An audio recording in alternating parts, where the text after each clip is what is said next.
ئەمانە دیمەنی ئامادەکاری ئێوارەخوانێکە بۆ نزیک لە 2000 ڕۆژوانان کە مەڵبەندی سەی کۆمەڵی دادگەری پێی هەڵسا بوو. بە ئامانجی لە یەکتر نزیکبوونەوەی ئەندامان و لایەنگرانی کۆمەڵی دادگەری کە هاوکات ساڵ ڕۆژی سەرکەوتنی مسلمانان بوو لە شەڕی بەدر کە لای مسلمانان بە جیاکردنەوەی حەق بەرامبەر بە باتیڵ دادەندرێت.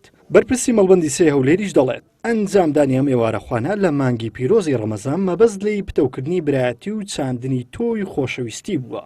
ئامانزمان ئەو بوو کە بەڕاستی لە نزیکەوە بە دیداری ئەو دۆست و کەسایەتی و ئەندام و لایەنگرانی خۆمانەوە لە نزیکەوە لەو مانگی ڕەمەزانی پیرۆزە شاد بین کە هاوکاتە ڕۆژەکەشی لەگەر یادی جەنگی بەدری گەورەدا. بەشێک لەو بەشداربوانەی لە ئێوارەخوانەکە ئامادەبوون ئێوارەخوانی لەم شێوەیە بە گرنگ ناودەبن و پێیان وایە جگە لە یەکتر نزیکبوونەوە و یەکڕێزی و تەبایی نێوان مسلمانان هاوکات پاداشتێکی بێشومار بۆ ئامادەبوانی ئەم ئێوارەخوانە تۆمار دەکرێت.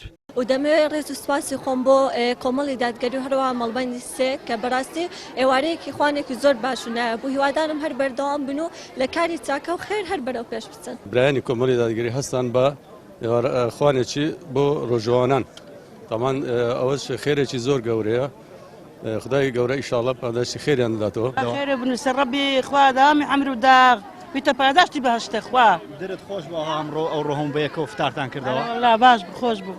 ڕەبی خێرە هەما بنووسی ئەوی ئەو شتەی کردیا ئەوی ئەو بدەعوەتێک کردیا ئێ هەما هەما ئەزیەتی خواردیا. زۆر سوپاسی مەڵبەندی سێی کۆمەڵی دادگەری دەکەین بەهۆی ئەوەی کە بووە سەبەبی کۆکردنەوەی ئەو هەموو مسلمانە بەڕاستی لێرە یعنی ئەو مسلمانانەیە دڵخۆش کرد ببینی یەکتر بەڕاستی ئیشێکی چاک بوو هیوادارین لە کاری چاک هەر هەمدەم بەردەوام بن. من دڵخۆشم دەگە ئەو بسترمانانە لێرە ژن و پیا هەموو کۆبووینەوە زۆر دڵخۆشم بە مەحازەڕێ دەست خۆشی لە هەم بسترمانەکان دەکەم لە مامەستای دەکەم لە کارمەندەکان دەکەم لە هەمووان دەکەم.